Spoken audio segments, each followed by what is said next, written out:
Hello and welcome to this edition of NMH at 1. My name is Glenn Rashipura and I'll be bringing you the current news and headlines.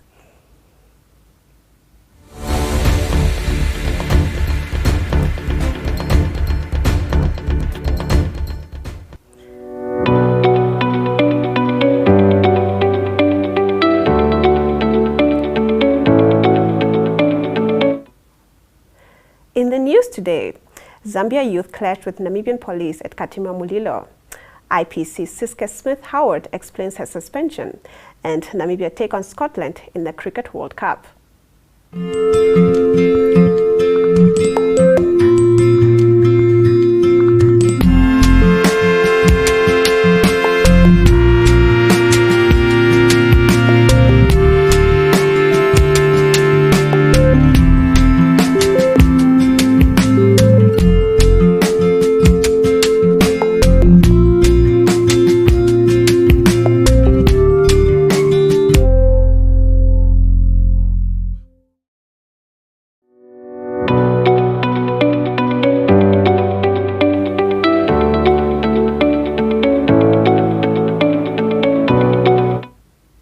And now for our video news for the day. Zambian youth traders allegedly attacked Namibian police officers at the Katima Mulilo border post yesterday morning. The traders allegedly crossed into Namibia, but chaos erupted after they were told to return to the Zambian side of the border. During the commotion, 3 Zambian nationals who were trading close to the Namibian border gate left their positions and ran into Namibia. Their items were confiscated. This clip was contributed. This is not Namibia. It's unacceptable. You can't beat people from our country. This is Zambia. These are Namibians. Look at this. These are Namibians beating and arresting people from Zambia. These are Namibians. These are police officers from Namibia. Zambia, be aware. Namibians, I'm reporting live now. Namibians, they're arresting our people. Zambia government. Yes. This situation now, look at this. He's holding pistol in Zambia. They are arresting our somebody in Zambia. Look at this. This is Zambia. This is Zambia. Yes. This is Zambia. This is Zambia. This is Zambia. This, look at the police officers. These are Zambia. This is Zambia. You can't arrest somebody from Zambia, my brother. You can't arrest. This is Zambia. Leave this. No. Leave. This is Zambia, my brother. This is Zambia. You can't arrest somebody from Zambia. Why are you arresting? Look at this. You can't arrest Zambians. This is Zambia. This is Zambia. Look at this. Look at this. Look at this. Look at this.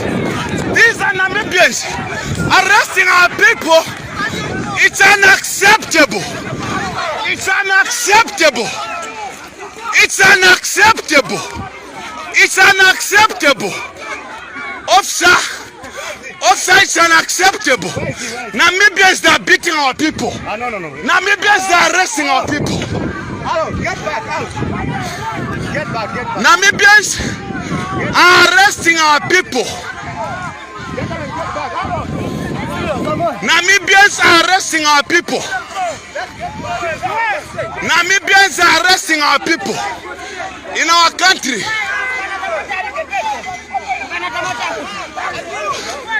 Look at this, look at this. He's been arrested by Namibians. He's been beaten by Namibians. Look at this officer. Look at this. Look at this.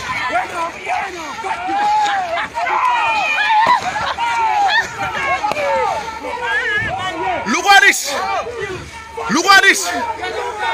This is the current situation. This is the current situation at Katima Mulilo border post. Look at this. This is the situation.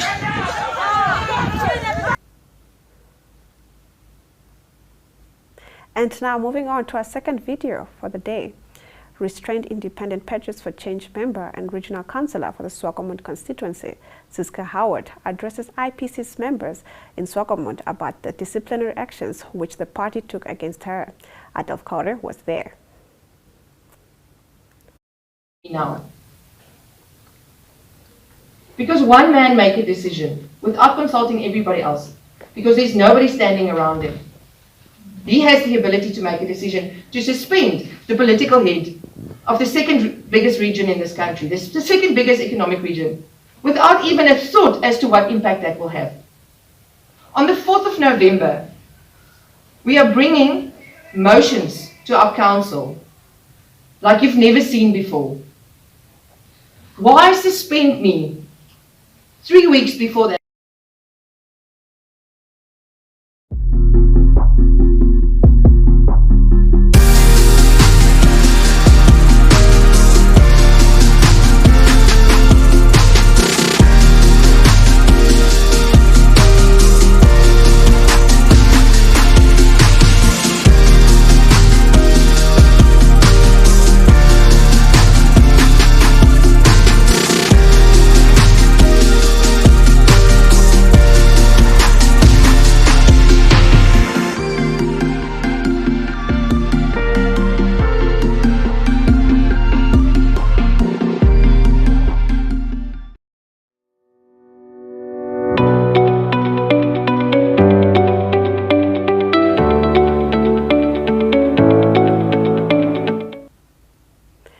And now for our COVID-19 monitor for the day. By Sunday, around 10% of the entire population were fully vaccinated. It took the country just more than 7 months to reach this important first milestone. With incentives being offered from the side of the private businesses, last week saw a substantial increase in the total number of vaccinations. Since last Monday, health authorities reported more than 28,000 jabs against the virus compared to 21,000 the week before. That is an increase of about the third, or 33%. Last week, close to 20,000 first doses of vaccines were administered, as well as 8,500 follow-up shots. More than 7,000 vaccinations reported over the 18th of October was the third highest total to date. This included 4,500 new visits to vaccination centers countrywide. Our second slide shows vaccination rates for Namibia's 14 regions. Here, Kavango West has now taken the lead with 19% of its population fully vaccinated. In the same region, 22% of residents have received at least a first dose of vaccine. Hadab region moves to the second spot with full vaccination and first jab ratios at 16% and 21% of its population. In the Commerce region, 14% of people have been fully vaccinated, and in the northwestern region of Kunene, 18% of inhabitants have at least received one dose of vaccine. Strike it gold and win 5,000 Namibian dollars in cash with Neo Paints. Simply buy Neo Paints products from the selected range and stand a chance to get one of 12 mystery buckets filled with gold paint. All 12 winners will each get 3 extra paint buckets equal to their purchase. One to replace the gold paint, the second to use on your project, and the third to give to a charity of their choice. One winner can score another 10,000 Namibian dollars by showing us your creative use of the golden paint. The best project wins the cash. Offer is valid from 27 September to 18 December at your favorite hardware store nationwide. Visit us at neopaints.com for more competition details and follow us on Facebook for weekly competition updates. Neo Paints, a coat of excellence.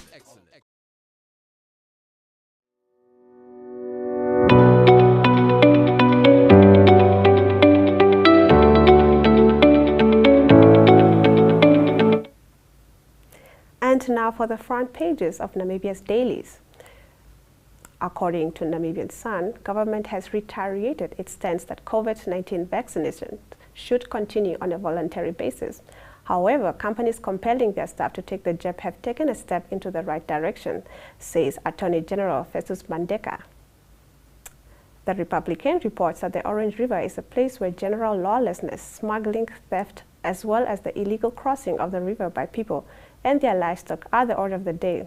According to the residents of the area, the situation is exacerbated as there is still no clarity on where exactly the border runs, creating further room for unregulated activities. Allgemeine Zeitung reports that for the first time since the beginning of the COVID-19 pandemic, no infected person is in intensive care unit in Namibia.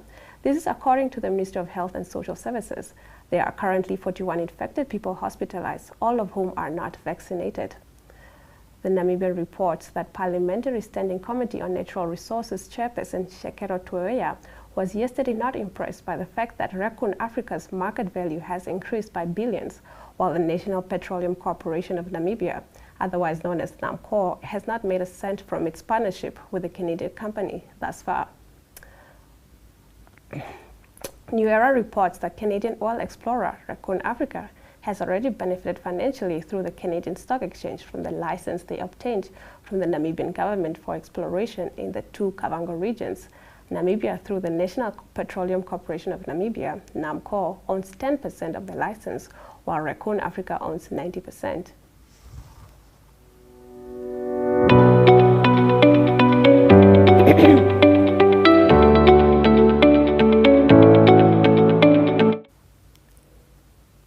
And moving on to the inside pages of the country's dailies. Namibian Sun reports that the existing draft of the Access to Information Bill states that administrative fines are applicable for institutions who fail or refuse to provide information requested by a member of the general public or provide them with non-factual information. In the Republican, it is reported that the 49-year-old Matthijs van Rooyen, lovable former Namibian rugby player and teacher, has been admitted to Ours Hills Unit for Frail Care. Matthijs was diagnosed in 2019 with an aggressive motor neuron disease, MND, for which there is no cure. The Allgemeine Zeitung reports that there are increasing calls for an independent investigation into the whole process of the joint venture between the Namibian state and the Canadian oil exploration company, Raccoon Africa. Too many late permits and the controversial Environmental Impact Assessment, EIA, raised questions. For the first time, comments were made in the electronic media that not only criticized the state, but increasingly the local administrations of the Kavango regions. According to the Namibian, a long-running trial over the killing of a stock theft investigator in the Maheke region nearly 9 years ago is scheduled to continue in the week in Windhoek. This is scheduled in April next year, with the trial postponed to 11 to 14 April and to 20 to 22 April in 2022. One of the key figures in the case, Stockley Kaweya, is back behind the bars after being on bail for more than 5 years. The New Era reports that chairperson of the management committee of the city of Windhoek, Deshi Hefela Laranja, said the process of appointing a successful candidate for the position of CEO is still at an infant stage. She added the city is waiting for the recommendations of the best candidate from officials involved in the recruitment to be brought to the management committee.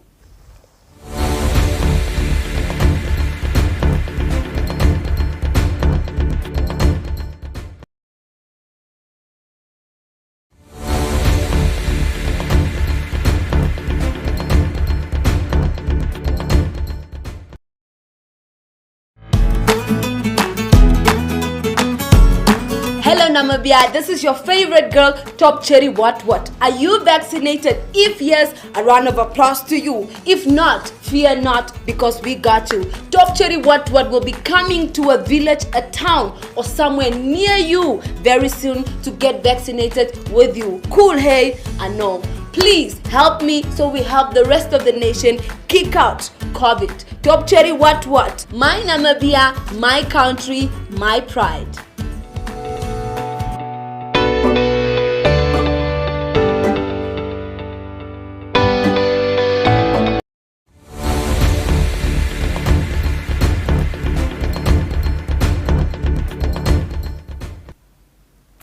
And now for our sports news.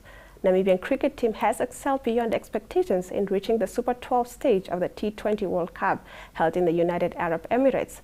Cricket Namibia CEO Johan Muller has high expectations that the Eagles are done yet on their quest of upsetting their higher-ranked teams. Yes, good afternoon. We are very positive about the match against Scotland. It's a country that we play against quite often. We have played a T20 international match against them just prior to the World Cup in Dubai as well. and we've beaten that, or we won that game quite convincingly. The warm-up game we played against them as part of the World Cup prep was a mixed team, in the sense that each team played with 15 players to rotate and to give everyone some opportunity. So we're not really counting that. So we're very positive that the team can pull it through. It is, however, cricket, and you know that that one mistake or one great over can change the game. But we're just very proud of where the players are, of how they performed against some top member countries in the world. And that's already for us a massive achievement.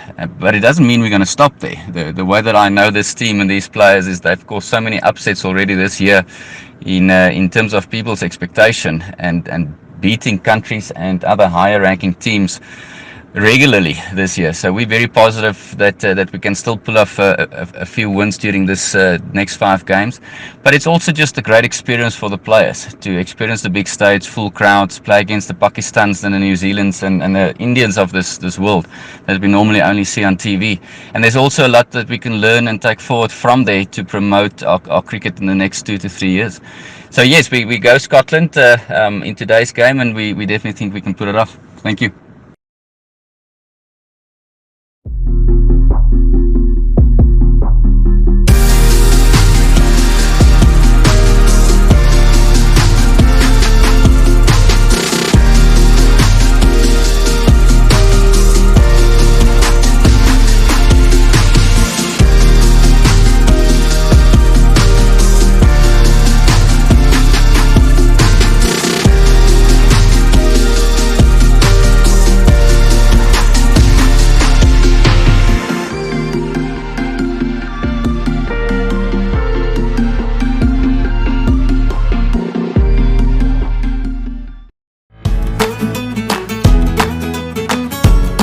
Hello Namibia, this is your favorite girl, Top Cherry What. Are you vaccinated? If yes, a round of applause to you. If not, fear not, because we got you. Top Cherry What will be coming to a village, a town, or somewhere near you very soon to get vaccinated with you. Cool, hey? I know. Please help me so we help the rest of the nation kick out COVID. Top Cherry What?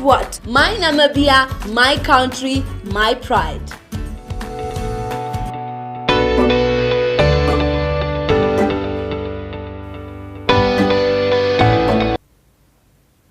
And that's it for today's show. From me, Glenn Rashipura. Please do join us again tomorrow, same time, same place. But before that, up next, the weather.